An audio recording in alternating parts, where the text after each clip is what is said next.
Hello witches, wizards, and those who are yet to receive their Hogwarts letters. Welcome to my Harry Potter kitchen. This is a YouTube series where I'm baking my way through the Harry Potter books, making recipes for all the food and drink featured inside. If you missed last week's recipe for our Halloween baked pumpkin inside a pumpkin, then check out the link down below in the description to catch up. But it's Magic Monday, so let's see what's waiting for us today.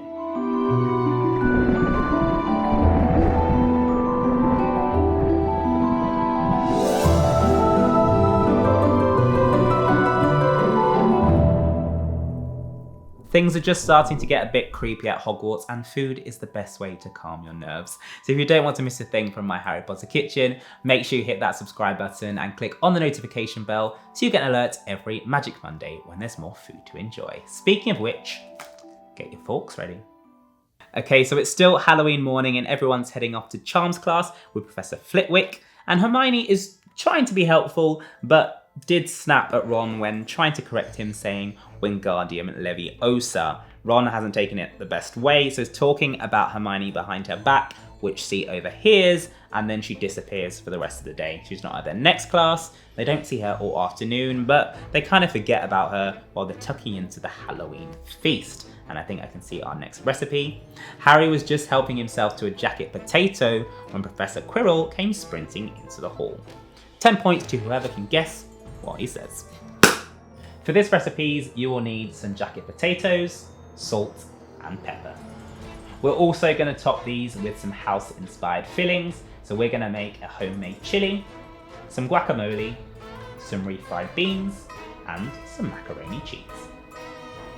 I love potatoes in all forms, but jacket potatoes are up there as one of the best because you can just pop them into the oven, leave them, forget about them, but when you tuck in, you have this beautifully crisp skin, this light and fluffy inside, and you can personalize it however you like with a whole host of fillings and toppings. So for this recipe, we're going to create 4 iconic Hogwarts house fillings to go into our potatoes. But first, we've got to make the jackets. To prepare your jacket potatoes, the first thing to do is give them a good wash. A quick trick that I like to do is use a clean scourer or sponge just to scrub the outside of the skins and remove any excess dirt. Once they're all nice and clean, you can pat them dry on some kitchen towel. Before these go into the oven, you want to lightly grease a baking tray, add your jacket potatoes on top, and then season with salt and pepper. I prefer to use rock salt or salt flakes, as they'll give it lots of flavour while it roasts, but then you can easily dust it off afterwards if it's too much. Just before they go into the oven, you want to take a sharp knife and pierce either side of the potato. This is going to help the heat go right into the centre so it cooks throughout. Place the potatoes in the oven at 180 degrees Celsius for 2 hours. Okay, so in the 2 hours that your perfect jacket potatoes are roasting away in the oven, you can move on to making your Hogwarts house inspired fillings. First up is Gryffindor, so we're going to go with a bold, spicy chili. For the chili, you want to place a saucepan on a medium heat and add in some oil and your onions and garlic. Fry this off and then add in your beef. You want to season this with salt, pepper, and mixed herbs, and then break up the minced beef so it's nice and even.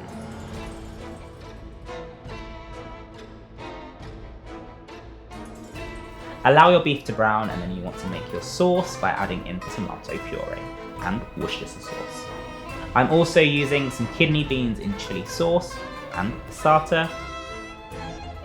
Give this a good stir, and then we're going to pop a lid on top and leave it to simmer for 20 minutes.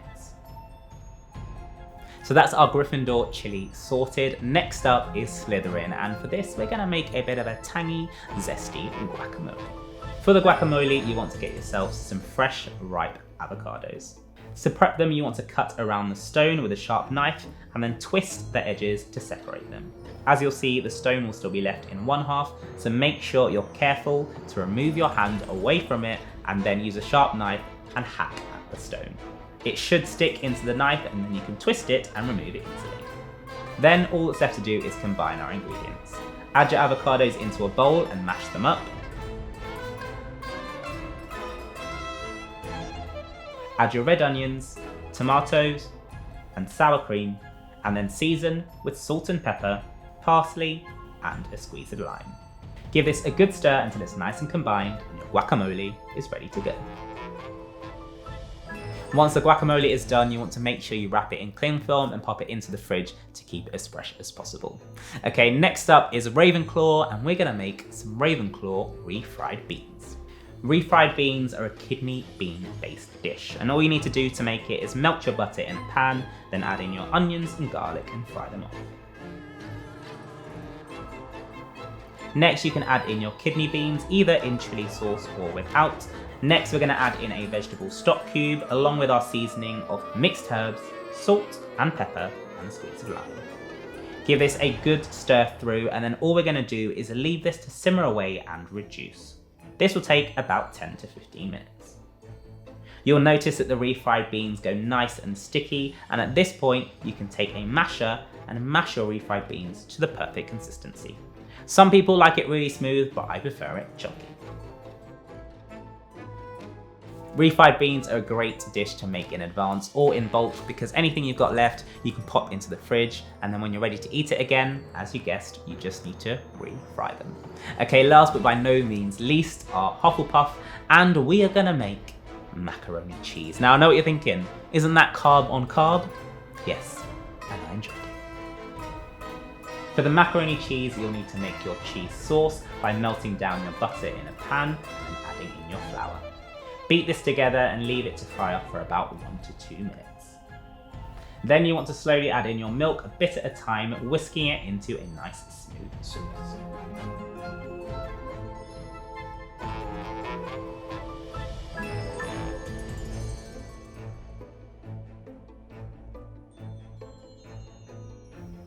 Add in your cheese and allow it to melt through, and then season with salt, pepper, and some mustard.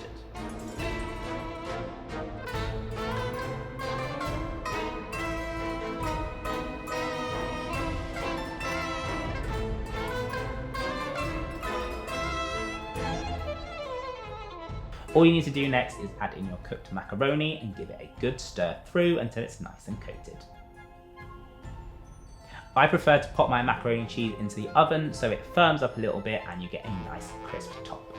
So all I'm going to do is place this into a baking dish, add some extra cheese on top because you can never have too much, and then pop it into the oven at 180 degrees Celsius for about 10 minutes. So there you go, that's our 4 Hogwarts House inspired fillings done. So it's almost time to assemble our jacket potatoes, but first let me know down below in the comments which one is your favourite filling. To assemble the jacket potato, all you need to do is cut a cross into the top, but be careful not to slice all the way through. Then take your fingers into each quarter and press them together to allow it to open up. We're then going to season the potato with some butter, salt and pepper. Then all you need to do is spoon in your favourite filling. So we've got our Gryffindor spicy chili, our Slytherin guacamole, our Ravenclaw refried beans, and our Hufflepuff macaroni cheese. If you've got any leftover sour cream, cheese or chilies, add them on top for an added garnish.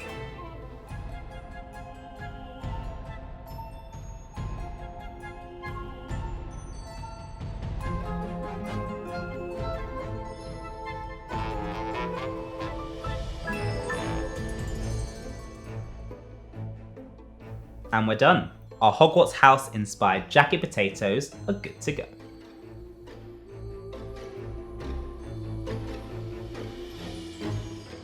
So there you have it, 4 incredible jacket potatoes that are going to take your lunch to the next level. Let me know down below in the comments which one of the fillings was your favourite. That's all for this week's recipe, but if you don't want to miss a thing from my Harry Potter kitchen, make sure you hit that subscribe button and click on the notification bell so you get an alert every Magic Monday when there's a brand new recipe. And I'll see you there.